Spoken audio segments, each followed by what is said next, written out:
จนชีวิตเป็นหุยผงจะยอม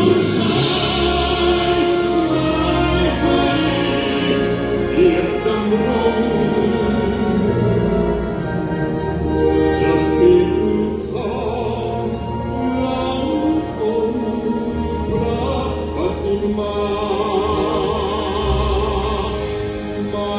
ท้อถอยข้าสร้างสิ่งที่ควรไม่เร็วรวนเพราะพวันคิดกันข้าไม่เคยแพ้น้อยใจในโชคชะตา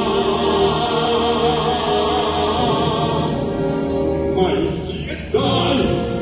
ชีวาถ้าสิ้นไปนี่คือปัญหาที่หามุ่งหมายพันที่ทำสุขใสถึงคนทรมานนานเท่าไรยังมั่นใจรักชาติองค์อาจครั้งโลกมนุษย์ย่อมจะดีกว่านี้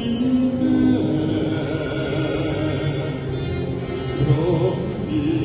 ผู้ไม่ยอมแพ้แม้ถูกยันคงยืนหยัดสู้